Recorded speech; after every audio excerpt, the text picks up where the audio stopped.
প্রতি রাতে বাবা মাকে ঘুমের বড়ি খাইয়ে অন্য মেয়ের কাছে যায়। যখন জানতে পারলাম সেই মেয়ে আমারই প্রেমিকা, আমার মাথায় আকাশ ভেঙে পড়ল। বন্ধুরা, যদি তোমরা এই গল্পের প্রতিটি শ্বাস, প্রতিটি নিঃশ্বাস, প্রতিটি অন্ধকারের ছায়া গভীরভাবে অনুভব করতে চাও, তাহলে একটি সেকেন্ডও স্কিপ করো না, পুরোটা শুনো, কারণ এই রাতের গল্পটা তোমাদের ঘুম কেড়ে নেবে, তোমাদের মনের গভীরে ঢুকে বসবে, আর ছাড়বে না। হ্যালো বন্ধুরা, আমার নাম রাহুল, আমি ক্লাস 9-এ পড়ি। আমাদের বাড়ি কলকাতার বাইরে একটা ছোট শহরে, নাম বর্ধমান। আমার বাবা রাকেশ, তিনি শহরের এক কোণে একটা ছোট ইলেকট্রনিক্সের দোকান চালান, নাম রাকেশ ইলেকট্রিক্যালস। দোকানটা ছোট, কিন্তু বাবার পরিশ্রমে চালে। আর মা সোনালি সাধারণত খুব শান্তশিষ্ট, সকালে রান্না করেন, বিকেলে টিভি দেখেন, রাতে আমাদের সঙ্গে গল্প করেন। কিন্তু কখনো কখনো, বিশেষ করে পূর্ণিমার রাতে বা যখন বাবা দেরি করে দোকান থেকে ফেরেন, মায়ের মুড এমন খারাপ হয়ে যায় যে বাড়ির বাতাসও যেন ভারী হয়ে ওঠে। তার চোখ লাল হয়ে যায়, গলা চড়ে ওঠে, আর কথা বলতে বলতে হাত কাঁপতে থাকে। আমি তখন নিজের ঘরে চলে যাই, কিন্তু সেই রাতটা ছিল গ্রীষ্মের শেষ। আকাশে মেঘ, বাতাস গরম, আর ঘড়িতে তখন প্রায় 12টা বাজে। আমি আমার ঘরে শুয়েছিলাম, হঠাৎ মা বাবার ঘর থেকে চিৎকার ভেসে এলো। মা বলছিলেন, তুমি আবার কোথায় গিয়েছিলে, কার সঙ্গে কথা বলছিলে ফোনে? বাবা শান্ত গলায় বলছিলেন, সোনালি শান্ত হও, দোকানের কাজ ছিল। কিন্তু মা শুনছিলেন না, তার গলা আরও চড়ে উঠল, মিথ্যে বলো না, আমি সব জানি। আমি বিছানা থেকে উঠে দরজার কাছে গেলাম, ভাগ দিয়ে উঁকি মারলাম। মা চোখে আগুন নিয়ে দাঁড়িয়ে, হাতে একটা মোবাইল, বাবার মোবাইল। বাবা চুপচাপ সোফায় বসে মাথা নিচু করে আছেন। কিছুক্ষণ পর মা ফোনটা ছুঁড়ে ফেলে দিলেন। বাবা উঠে দাঁড়ালেন, তিনি কিছু বললেন না, শুধু ঘর থেকে বেরিয়ে এলেন। আমি তাড়াতাড়ি বিছানায় ফিরে গেলাম, কিন্তু বাবা আমাকে দেখে ফেললেন। তিনি ক্লান্ত গলায় বললেন, রাহুল, আজ রাতে তোর মায়ের সঙ্গে থাকা যাবে না, ওর মুড খুব খারাপ। তোর ঘরে একটু জায়গা দে, আমি ওখানেই শুয়ে পড়ি, কাল সকালে দোকানে অনেক কাজ। আমি অবাক, এত রাতে বাবা কখনো আমার ঘরে আসেননি। তার চোখে ক্লান্তি, কিন্তু তার পেছনে যেন আরও কিছু লুকিয়েছিল, একটা অদ্ভুত উদ্বেগ। আমি চুপচাপ মাথা নাড়লাম। বাবা আমার ঘরে এসে বিছানার এক কোণে বসলেন। আমার ঘরটা ছোট, একটা খাট, একটা টেবিল, আর দেয়ালে আমার ছবি। জানলা দিয়ে গরম হাওয়া ঢুকছিল। বাইরে রাস্তার ল্যাম্পপোস্টের আলো মাঝে মাঝে ঝিকমিক করছে। ঘরে একটা অদ্ভুত নীরবতা। বাবা ফিসফিস করে বললেন, রাহুল, আজকের রাতটা অন্য রকম। তোর মাকে একা রাখতে পারিনি, আবার ওর কাছে থাকাও সম্ভব হচ্ছে না। আমি কিছু বুঝিনি, শুধু মনে হচ্ছিল এই রাত আমার জীবনের কিছু একটা বদলে দেবে। বাতাসের শব্দে জানলার পর্দা নড়ে উঠছিল, আর আমার মনে হচ্ছিল এই রাতটা শুধু অস্থির নয়, এর পেছনে লুকিয়ে আছে আরও অনেক কিছু, যা আমি এখনো জানি না। বাবা ধীরে ধীরে শুয়ে পড়লেন। আমি ভাবলাম তিনি ঘুমিয়ে গেছেন, তাই আস্তে করে মোবাইল বের করলাম। স্ক্রিনের আলো ঘরের এক কোণ আলোকিত করে দিল। আমি আমার পছন্দের ভিডিও চালালাম, সাউন্ড একদম কম।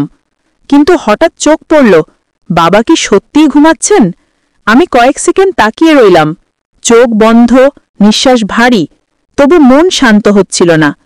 আমি সাউন্ড আরেকটু কমিয়ে দিলাম, কিন্তু ঠিক তখনই বাবার একটা চোখ ধীরে ধীরে খুলে গেল। আমার বুক ধক করে উঠল। তিনি কিছু বললেন না, শুধু স্থির দৃষ্টিতে তাকিয়ে রইলেন। আমি তাড়াতাড়ি মোবাইল বন্ধ করে চোখ বুজে ঘুমের ভান করলাম। ভাবলাম তিনি আবার ঘুমিয়ে পড়লে দেখব, কিন্তু আমি জানতাম না বাবা আমার প্রতিটি মুভমেন্ট লক্ষ্য করছেন। তার মনটা যেন আমার মোবাইলের স্ক্রিনের দিকে আটকে ছিল। কিছুক্ষণ পর আমি আবার মোবাইল অন করলাম, এবার সাউন্ড একটু জোরে। ভেবেছিলাম তিনি ঘুমের মধ্যে কিছু শুনবেন না, কিন্তু না, বাবা ঘুমননি, তিনি শুধু ঘুমের ভান করছিলেন। আমার মন ভিডিওতে ডুবে গিয়েছিল, আর ঠিক তখনই বাবা আস্তে করে শরীর নাড়লেন, যেন ঘুমের ঘোরে। কিন্তু আমার মনে হচ্ছিল তিনি সব শুনছেন। বাতাসের শব্দ, ঘড়ির টিকটিক, আর মোবাইলের মৃদু আওয়াজ, সব মিলে ঘরটা যেন একটা রহস্যময় জায়গায় পরিণত হয়েছিল। হঠাৎ জানলার পর্দা জোরে দুলে উঠল। আমি চমকে উঠলাম। মোবাইল অফ করে বিছানার পাশে রাখলাম। বাবা তখনও চুপ, কিন্তু তার নিঃশ্বাস যেন একটু ভারী হয়ে উঠল। আমি ভাবলাম হয়তো তিনি ঘুমের ঘরে, কিন্তু পরের মুহূর্তে এমন কিছু ঘটল, আমার শরীর কেঁপে উঠল। বাবা ফিসফিস করে বললেন, রাহুল, এখন কটা বাজে? আমি থমকে গিয়ে বললাম, প্রায় 1টা বাবা, তুমি ঘুমাও। তিনি চুপ করে রইলেন। তারপর আবার ফিসফিস করলেন, তুই ঠিক কি করছিলি? আমি হতবম্ব, গলা আটকে গেল, কিছু বলতে পারলাম না, শুধু তাকিয়ে রইলাম। তার চোখে এক অদ্ভুত দৃষ্টি, মুখে কোনো হাসি নেই, শুধু এক শীতল স্থিরতা। বাবা ধীরে ধীরে উঠে বসলেন, বললেন, এত রাতে জেগে আছিস কেন? কাল স্কুল আছে না? আমি তাড়াতাড়ি বললাম, হ্যাঁ বাবা, এক্ষুনি ঘুমাচ্ছি। আমার গলা কেঁপে উঠেছিল। বাবা কিছু না বলে মাথা নাড়লেন, তারপর আবার শুয়ে পড়লেন। কিন্তু ঘরের বাতাস ভারী হয়ে উঠল, আমার বুক ধক ধক করছিল। কয়েক মিনিট পর বাবা আবার বললেন, তুই কি রোজ এমন রাত জেগে কাটাস? আমি বললাম, না বাবা, আজ ঘুম আসছিল না। তারপর আমরা দুজনেই ধীরে ধীরে ঘুমিয়ে পড়লাম, কিন্তু ঘুমটা গভীর ছিল না। ঘড়ির কাঁটা যখন 3টে ছুল, হঠাৎ একটা মৃদু আওয়াজে আমার ঘুম ভেঙে গেল। চোখ খুলে দেখি বাবা ধীরে ধীরে উঠে বসেছেন, মুখে কোনো ভাব নেই। তিনি আস্তে করে উঠে ঘরের লাইট অন করলেন। ঘরটা আলোকিত হয়ে উঠল।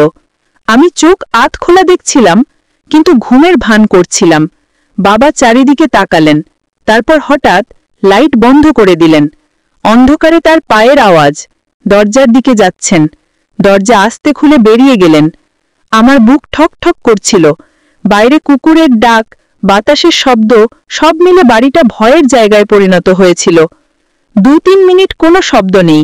মনে হচ্ছিল বাবা হয়তো বারান্দায় গেছেন বা নিচে কিছু খুঁজছেন। তারপর হঠাৎ দরজায় খটখট আওয়াজ। বাবা ফিরে এলেন, আবার লাইট অন করলেন, কিন্তু সঙ্গে সঙ্গে বন্ধ। আলোর ঝলকানিতে দেখলাম তার মুখে এক অদ্ভুত ছায়া, যেন গভীর চিন্তায় ডুবে আছেন বা কিছু লুকিয়ে ছুটছেন। তিনি আবার শুয়ে পড়লেন। আমি চোখ বন্ধ করে রইলাম, কিন্তু ঘুম আসছিল না। সকাল হলো, বাবা উঠে দোকানে চলে গেলেন। মা স্বাভাবিক, কিন্তু আমার মনে একটা অস্থিরতা।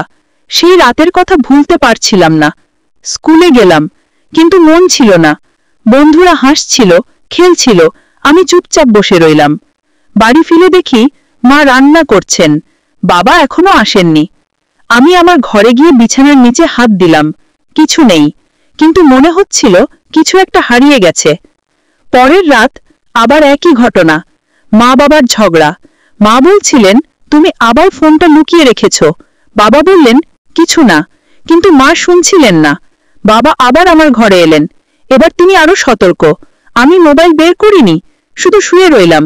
কিন্তু রাত 3টা বাজতেই আবার একই ঘটনা। বাবা উঠে লাইট জ্বালালেন, বন্ধ করলেন, বেরিয়ে গেলেন, ফিরে এলেন, কিন্তু এবার তার হাতে কিছু ছিল, একটা ছোট প্যাকেট, কালো কাপড়ে মোড়া। আমি চোখের কোণে দেখলাম, তিনি বিছানার নিচে লুকিয়ে রাখলেন। আমার হৃদয় দ্রুত চলছিল। এটা কি? বাবা কি? না, অসম্ভব। বাবা এমন কিছু করতে পারেন না। তাহলে এটা কেন? কার জন্য?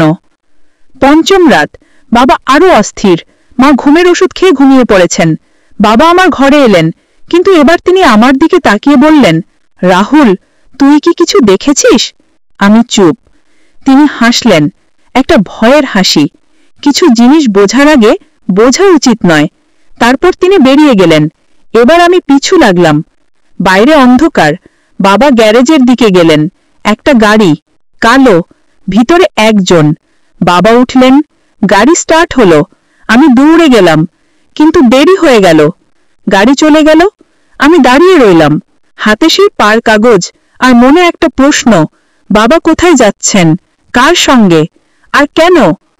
6ষ্ঠ রাত, আমি আর ঘুমোইনি। বাবা আবার বেরিয়ে গেলেন। এবার আমি গ্যারেজে লুকিয়েছিলাম। গাড়ি এলো, একই কালো গাড়ি। ড্রাইভার একজন লম্বা লোক, মুখে মাস্ক। বাবা উঠলেন। আমি পিছনের সিটের নিচে লুকিয়ে পড়লাম। গাড়ি চলতে শুরু করল।